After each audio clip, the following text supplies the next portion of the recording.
All right, thank you so much for sticking with us and watching Amka Kenya this morning, where your day gets a head start still on the heated conversation and the debate about education. Remember, this morning we had asked you this question: how free and sustainable is education in Kenya? How free and sustainable is education in Kenya? And my goodness, you guys have spoken, you guys have reacted all over WhatsApp, Facebook, X, you know, and even YouTube. We can see your comments coming in hot. Now, we sampled X. Let's now take a look at Facebook. Facebook, we have Yusuf Haji, who says, good morning, Yusuf. He says, I don't feel the free education they are talking about repeatedly. Yusuf says he doesn't feel it at all. That was, we have Eric Otieno Owor, huyu ameamua kufungua roho. Good morning, Eric Otieno. He says, basic education is not free at all in a public day school. Parents pay 1,000 shillings per child per term. Remedial fee of 500 shillings per child per month. Exam fees of 300 shillings per child per term. Activity fees of 400 shillings per child per term. Diary 150 shillings. Assessment books 350 shillings per year. Trips fee, tuition fees, exercise books, textbooks, uniforms, desks, transport, rubrics or rubrics, toiletries, photocopying paper, rims, etc. It is currently costing at least, he has done the math, and he says it is at least 20,000 shillings per child per year for a grade 1 to grade 6 pupil. That is Eric Otieno Owor. He's really broken down the math for us. That is on Facebook. Also, we have brother Okoth Philip. Good morning, Okoth Philip. Thank you for watching K24 this morning. He says, I don't know what all that free education was. When I was in school, my parents paid a lot of money apart from school fee. Nothing is free in Kenya. That is Okoth Philip on Facebook. Let's also get this one from Bin Mohammed. Remember also to tell us where you're watching us from. Moha, good morning. He says, after Mzee Kibaki, free education has not been the same. There is no free education in Kenya. Simiu, Kenyans are actually saying there is no free education in Kenya. What do you have to say about that? Free education exists only in the mouths of the politicians. But on the ground, you have to cough out some coins and notes for you to take your kid to school. As the word has broken down, is actually on point how things are happening. People with grade 1 students are paying school fees that some of us paid in high school. That's true. And it makes education very expensive and not really affordable for most of the Kenyans who are going through financial constraints. According to me, that's an infringement of the right of the people, because there is a right to education. And that means with or without money, you have to access education. Education, that's right. And so all these sums of money that has been broken down by that brother Okoth, it becomes a stumbling block for some parents to achieve the dream of educating their children. And I've always said that when education fails, especially public education sector, most of the people who get affected is the ordinary Kenyans who live from hand to mouth. Our leadership, our politicians, their children do not go through our public education system. So even if our public education system fails, they won't get affected. That's why they don't even care whether it succeeds or not. We live in a country where people look for public jobs, but they are not willing to get public service. So you get a minister for education, he's taking their children to public education, private education system, which means that he knows he's not offering a service that he would accept himself. It becomes a problem. The same with health. So it's actually upon us as the Kenyan people to demand that we get services that are actually quality and affordable to us. Okay. Because our lives depend on it. Okay. Yes. And you highlighted previously that is one of the characteristics of good governance. Yes. And you were to help us understand, how does an ideal relationship look like between a government and its citizens? You actually said the only solution to this is us having a new government in place. So what would you describe as this new government that you think will change things in the country? A government that creates an environment where business is not corrosive, where you don't have to, where you can go out with your wares and you are certain that you are going to sell them and make a living, because the people of Kenya have money to come and purchase it.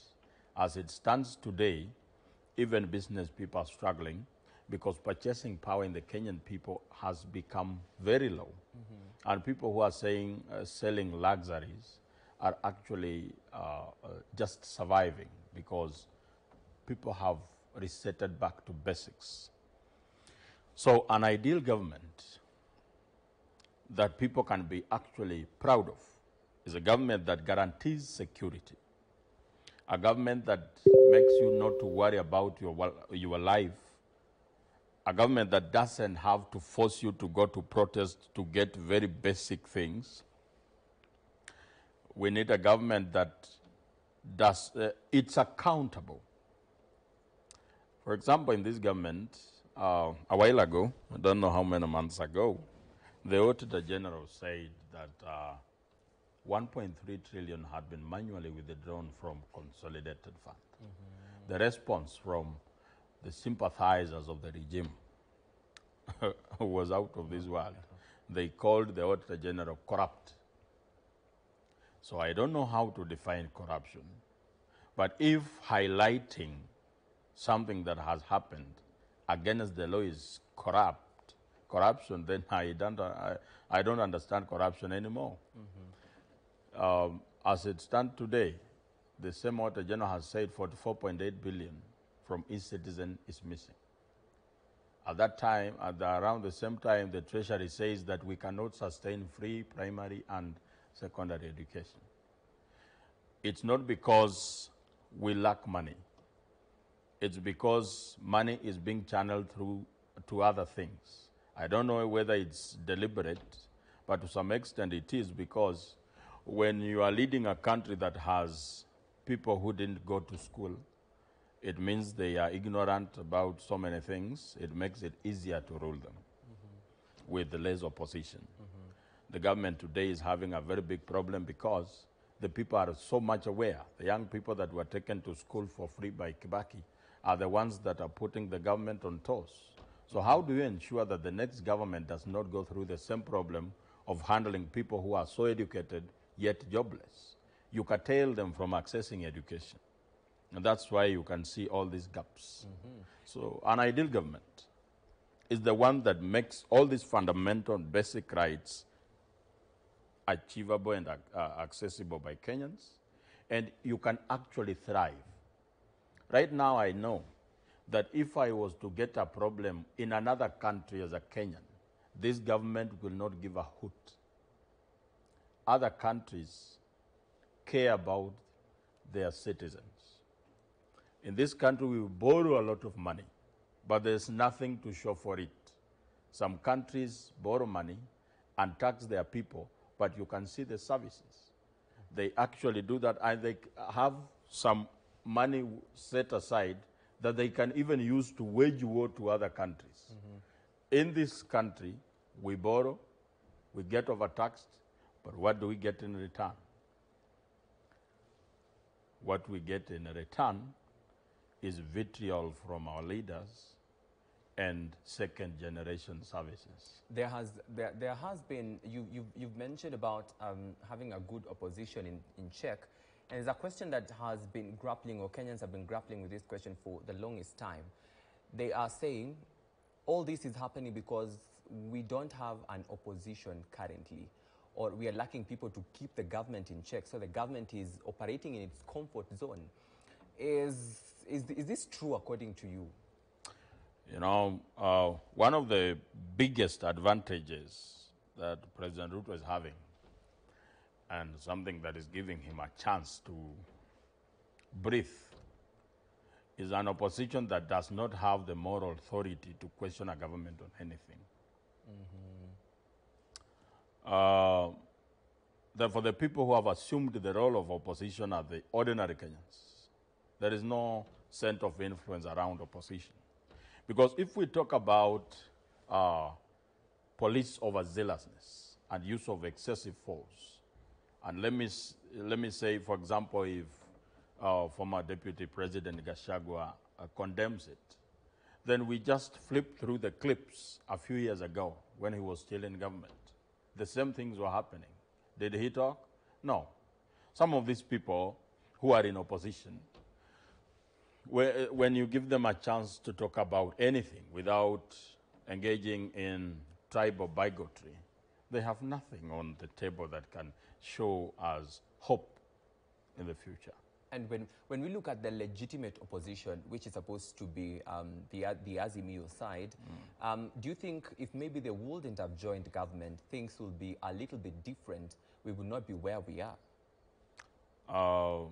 The Azimio side, led by Raila Odinga, has done a good job in the previous years. But I don't think things will be any different. Because as it stands today, most of the opposition, we need to get a lot of oversight from Parliament. So if Parliament is not doing its job, it becomes a problem. And I don't think anything will be different today, because in 2023, Azimio had no joint government. We were having the same problem we have today. So I don't see any big difference. And therefore, it's upon the Kenyan people now to hold the government in check. That's why I had, in an attempt to oversight government, I said that we now direct our anger to the rubber stamp that the president is using in advancing his agenda. His rubber stamp is Parliament. Parliamentarians have forgotten that they are there to represent and legislate on behalf of the Kenyan people, and they think that their job is to rubber stamp the aspirations of the president. And by so doing, they have created an environment where it becomes difficult to even be proud of your own country. And in an attempt to make them see the kind of work they have done, I had said we should occupy their houses, not to cause violence or do anything, but just to demand a very simple thing: just feed these people. I had just said, averagely, a member of parliament is elected to parliament by around 50,000 people. Out of the 50,000, let's give you 1,000 that you feed daily. Because their services has only produced street children, unemployed youth. So we want to take the products of their work to their doorstep. If they are proud of it, they tell us. If they are not, let them feel it. And this would also help us force members of parliament to hold the president accountable. Because some of the bills that go through parliament, I don't think even this, if the members of parliament read them.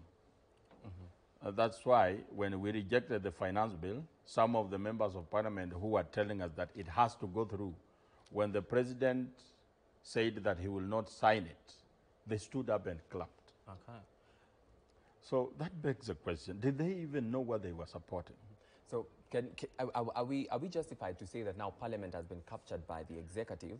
And also, as you respond to that, maybe you can also respond to something here. There's a piece that was written by one of the dailies, and it says, the era of peaceful protests in Kenya is gone and gone for good. There is nothing like peaceful protests in Kenya. So we'd also want to understand, when you call upon the youth to invade Parliament, how sure are you this invasion is going to be peaceful? We saw how the other one turned out. So this article says there's nothing like peaceful demonstrations in Kenya. That era is gone for good. We already went to Parliament.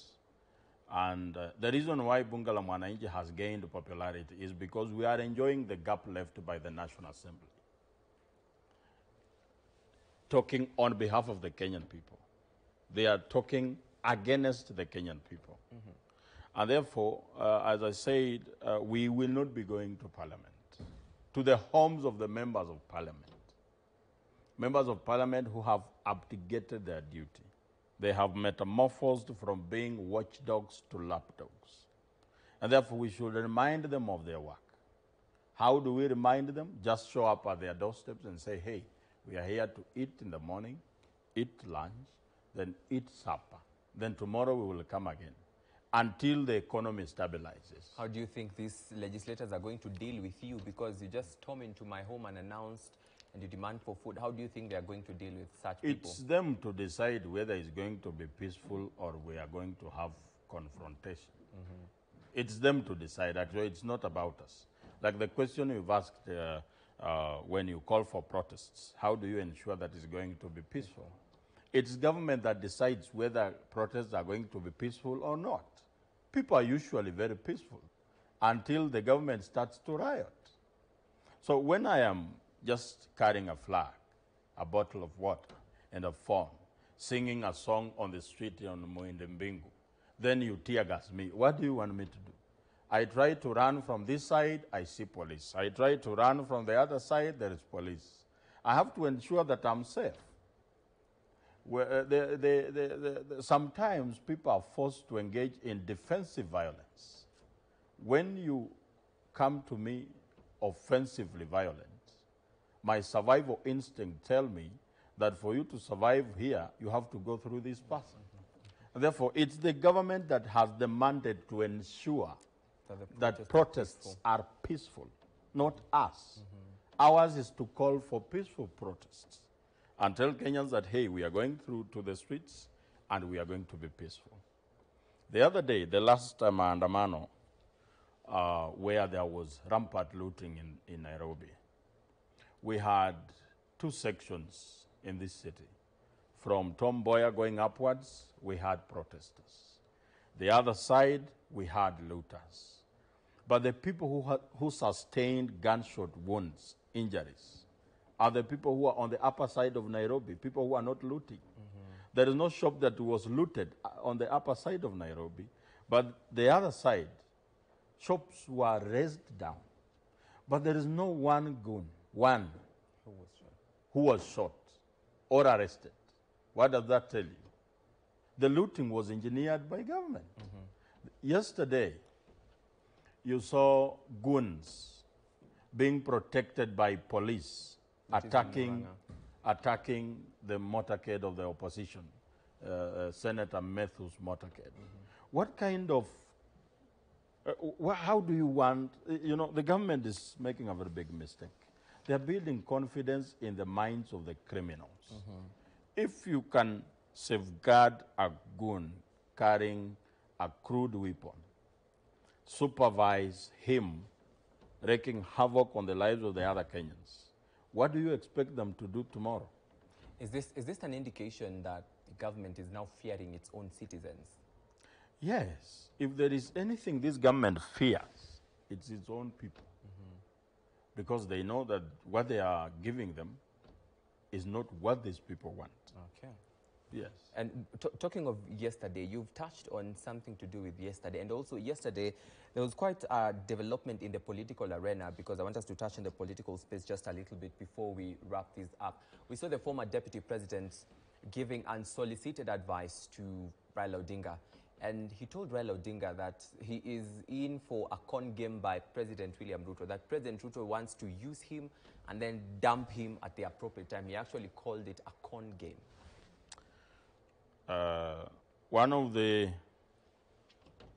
very difficult games in this world is politics. And politicians behave like mafia sometimes. That a person who was your enemy a few days ago can turn out to be your friend today. And an ordinary Kenyan would think that because in the 2023 protest, Gachagua was viciously against Raila, you might think that Raila will not listen to Gachagua's advice today. He will listen to that advice and make appropriate preparations. Because was that good advice in the first place? Was that good advice? And does it hold any water from where you stand? I might not agree with Gachagwa's brand of politics, but he's privy to some things that we are not privy to as the ordinary people, because he's been to places we've not gone. So even though we don't like how he does his things, there are things that when he says, we have to listen. And because I don't also not trust President Ruto, even for a minute, I can believe Gachagwa's advice. Okay. And again, I saw Gachagua being taught by Gen Zs in the US to tone down on tribal rhetoric. Like I said, I think these people do not really understand what the problem is. And you actually said the real issue is the economy, the state of the economy in the country. So right about now, Simiyu, allow us also take or sample some of the comments based on the question of the day this morning. Quite a number of reactions. Thank you for watching Amka Kenya this morning and talking to us. The question that we asked is, how free and sustainable is education in Kenya? Our WhatsApp line, Facebook and X were open at K24 TV. And this is what we are saying. I believe this is still on Facebook, if I am not wrong. That is Abigail Esther Ndirango. Good morning, Abigail Esther. This is WhatsApp, all right? He says, there is nothing like free education in Kenya. Actually, Abigail agreeing with what Simiyu has just mentioned this morning here in studio. Slim Jim on WhatsApp also. Slim Jim, good morning. How are you? He says, it's not free. As simple as that. That is Slim Jim. Also, we have James Ndinguri. Free education lies. Good morning, James. James says free education lies. We also have It's Felix Malaki Jr. Good morning, Felix. How are you doing? He says education in Kenya has never been free, too expensive, and doesn't guarantee you a job opportunity. That is Felix Malaki Jr. watching Amka Kenya this morning. Also, Facebook, we have Pati Waros. Good morning, Pati. It says, there's nothing like free and sustainable education in Kenya. It's only in one African country, Nigeria. That is Pati Waros, good morning, saying free education is only available in Nigeria. Betha Ogega. Good morning, Betha Ogega. Good morning, how you doing? He says, education is no longer free. All right, as we wrap this up, Simiyu, there's also something I want us maybe to, in under 1 minute. There's a new IEBC in place. So what are the one aren't you saying about the new IEBC in place as we wrap this up? And also maybe there are sentiments about votes being stolen in 2027. You can sum this up with, what is this as these politicians know that we don't know, that they're speaking with such confidence that votes are going to be stolen in 2027? When I hear someone say that they are going to steal the votes, that's someone who doesn't love this country even for a minute. Because what I can say, let me repeat the words that were said by Johannes Kriegler, that the things that led to the 2007 post-election violence, if they are not solved, then later on in life, 2007 will look like a Christmas party. And anyone who is interested in having a stable and peaceful country must ensure that 2027 elections are free, fair, and credible. We are not a generation that you say, you rig votes and you tell us to accept and move on. Or you come with old cliche statements that say that a country is bigger than an individual, when we know that some individuals have always been bigger than this country. And therefore, those who are saying that they will steal votes, they are putting this country on a very dangerous path. And then again, some advice to the IEBC that is in place. Just look at the former IEBC, especially the chairman, how they ended up, and make sure that you don't go the same direction. Okay. Yes, because once you subvert the will of the people, there is no escape route. All right. Thank you so much, Mr. Simiyu, for making time for us this morning. Thank you for watching Amka Kenya this morning. Right about now, we're also taking another break. Coming up on the other side is Remy Majala with Vibe Check.